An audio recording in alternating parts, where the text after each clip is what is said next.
রক্তের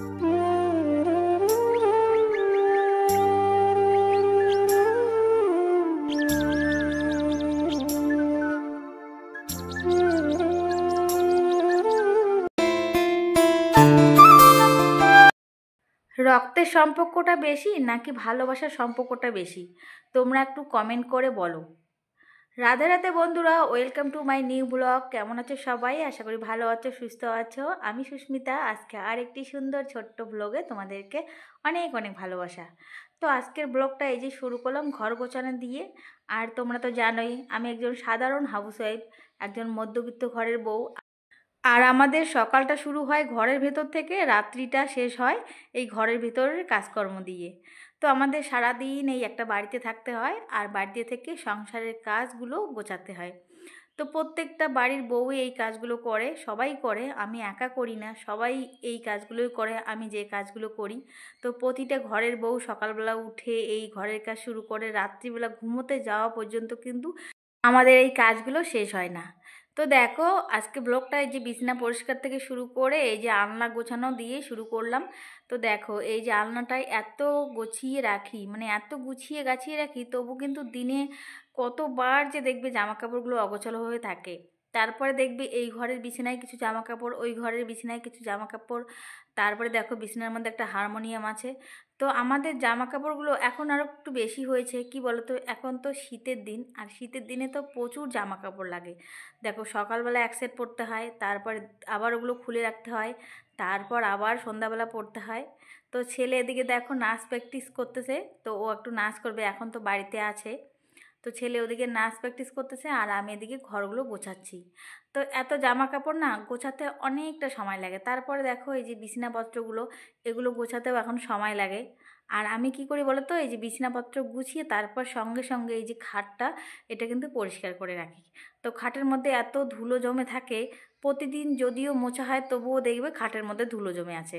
তো এই খাটটা একটু বেশি মেনটেন করি, কারণ এই খাটটা আমার শখের খাট, মানে অনেক শখ করে কিনেছি। তো সেই জন্য এটা একটু বেশি যত্ন করি। আর এরকম খাট তো সবসময় কিনতে পারবো না, তো অনেক শখ করে অনেক কষ্ট করে কিনেছি। তো সেই জন্য এটা একটু বেশি যত্ন করি। তারপরে দেখো সকালবেলা কিন্তু রান্না হয়ে গেছে, সকাল সকাল রান্না করে দিয়েছি। তো আজকে সকালবেলা না প্রচুর ব্যস্ত ছিলাম। এমনিতেও আমরা কিন্তু সকালবেলাটা খুব ব্যস্ত থাকি।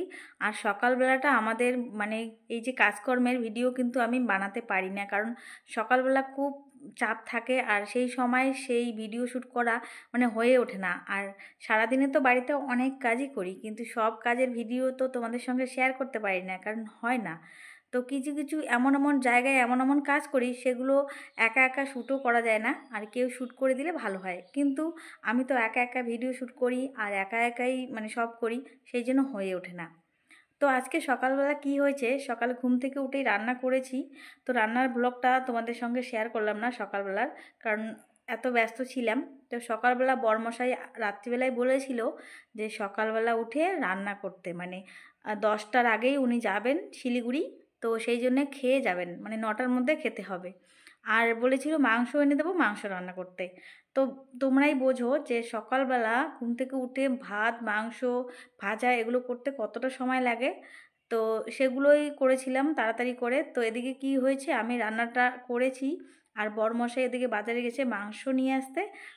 আর আমি এদিকে করেছি মশলাটা একদম কষিয়ে রেখেছি। তো বড়মশাই চট করে মাংসটা নিয়ে এসেছে 8:30টার সময়। আর দেখো এখন শীতকাল, আর শীতকালে কিন্তু দোকানপাটও একটু দেরি করে খোলে। তো বড়মশাই 8টার সময় গেছে বাজারে, বাজারে গিয়ে দেখে একটা দোকানও বসেনি, শুধু একটা দুটো করে দোকান আসতেছে। তারপরে দোকানগুলো বসবে, তারপরে তো মাংস বিক্রি করবে, তাই না? তো বড়মশাই মাংস নিয়ে আসতে আসতে একটু দেরি হয়েছে, আর এদিকে আমি মশলা কষিয়ে রেখেছি। তো তারপর দেখো মাংস নিয়ে আসলো, তারপর মাংস ধুইয়ে রান্না করলাম, তারপরে খেয়ে দিয়ে বেরিয়ে গেল।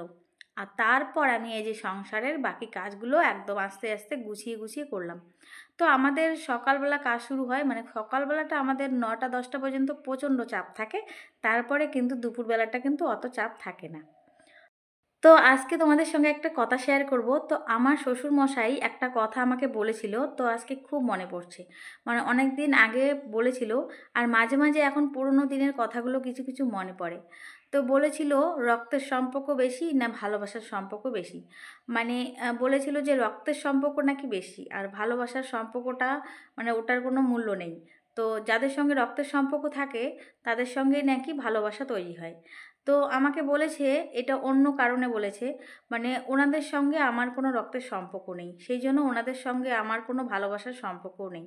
তো বলেছে ওনার ছেলে, মানে ওনার ছেলের সঙ্গে আমার বিয়ে দিয়েছে।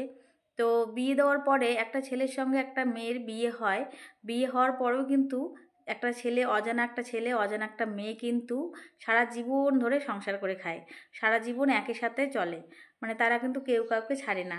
তো এটা কিসের জন্য হয় বলো তো? তো আমি তো বিশ্বাস করি ভালোবাসা, কারণ দুজনের মধ্যে যখনই ভালোবাসা থাকে তখনই কিন্তু একটা সংসার টিকে থাকে। তো এর থেকে বোঝো মানে ওনাদের সঙ্গে ওনার ছেলের রক্তের সম্পর্ক আছে, কিন্তু আমার সঙ্গে কোনো সম্পর্ক নেই। তো আবার আসলাম রান্নাঘরে, এখন বানাবো আমি একটা স্পেশাল জিনিস। তো রান্নাঘরে এখন আবার রান্না করতে হবে। সকালবেলা তো রান্নাবাড়ি শেষ করেছি, তো আবার রান্নাঘরে আসলাম এই জন্য একটা স্পেশাল জিনিস বানাবো। তো আজকে কী বানাবো চলো তোমাদেরকে বলছি, আর তোমাদের সঙ্গে শেয়ার করবো। তো ছেলের আবদার। তো আজকে বানাবো আমি ঘরোয়া বিরিয়ানি, লোকাল বিরিয়ানি, একদম ঘরোয়া পদ্ধতিতে, একদম সাধারণভাবে বিরিয়ানি বানাবো। তো চলো তোমরা দেখতে থাকো। আমি বিরিয়ানিটা বানানোর জন্য তো রেডি করে নিচ্ছি সব কিছু, কিছু দিয়ে বিরিয়ানি বানাবো। তো বিরিয়ানি আমি বানাই না, তো বিরিয়ানি কবে বানিয়েছি মনে নেই, আমার বানিয়েছি কিন্তু তাও জানি না। চলো আজকে প্রথম আমি বিরিয়ানি বানাবো, একটু চেষ্টা করি। তো ওখানে একটু চাল আছে বিরিয়ানি, সেটাও কোথায় বুঝতে পারছি না। তো এটা পেয়ে গেছি। তো এই এখন বিরিয়ানি চালটাকে একটু ভাত করতে হবে। চলো তো দেখতে থাকো পুরো ব্লগটা শেষ পর্যন্ত, আর ভালো লাগলে অবশ্যই লাইক করবে আর কমেন্ট করবে।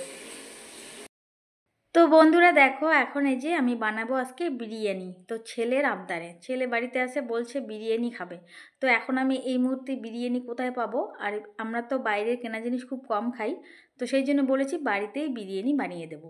তো আজকে আমি দেখো একদম ঘরোয়াভাবে বিরিয়ানি বানাচ্ছি, মানে বিরিয়ানি সেরকম মশলা টশলা দিয়ে বানাবো না, একদম ঘরোয়াভাবে বানাবো। তো দেখো আমি এই যে চালটা বসিয়ে দিলাম, মানে বিরিয়ানি ভাতটা রেডি করে নেব।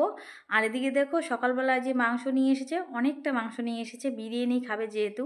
তো মাংস রান্না হয়েছে, বেগুন ভাজা আর আলু পেঁয়াজকলি ভাজা হয়েছে। তো এটা তো আছে, তারপর ভাতও আছে। তো এদিকে দেখো আমার বিরিয়ানির ভাতটা প্রায় হয়ে গেল। আর কি বলো তো, ভাত রান্না করার সময় 1 চামচ তেল দিয়ে দিবে, তাহলে ভাতগুলো খুব সুন্দর ঝরঝরে হবে আর ভাতগুলো ফেটে যাবে না। তো এটা একটা ট্রিক, তোমরা অ্যাপ্লাই করতে পারো, ভাত রান্না করার সময় একটু তেল দিয়ে দিও। তো দেখো এই যে এখানে চাল খুঁজতেছিলাম, মানে চাল খুঁজে পাচ্ছি না, বিরিয়ানি বানাবো চাল নেই, কোথায় যে চাল। তো সেখানে দেখো এই যে বালতি ভর্তি যত জিনিস আছে সব ঢেলে নিয়েছি। তো এখন এগুলো গুছিয়ে রাখছি। তো দেখো সব কিছু কাজ শেষ করে সকালবেলা থেকে তারপরে এই যে আবার আসলাম রান্নাঘরে। তারপরে দেখো আজকে অনেক কিছু কাজ করেছি, জানলা দরজাগুলো পরিষ্কার করেছি, আলমারি পরিষ্কার করেছি। তো অনেক কাজ করলাম, এগুলো সেরে আবার রান্নাঘরে আসলাম। তো একটা কথা কি বলো তো, যতই দামি জিনিস হোক না কেন, সেই জিনিসের যদি যত্ন না করা হয়, সেই জিনিস যদি নষ্ট হয়ে যায়, তো সেই দামি জিনিসটাও কিন্তু ব্যবহারের অযোগ্য হয়ে ওঠে। সেই জন্য প্রত্যেকটা জিনিসের সুন্দর করে যত্ন নেওয়া উচিত আমাদের।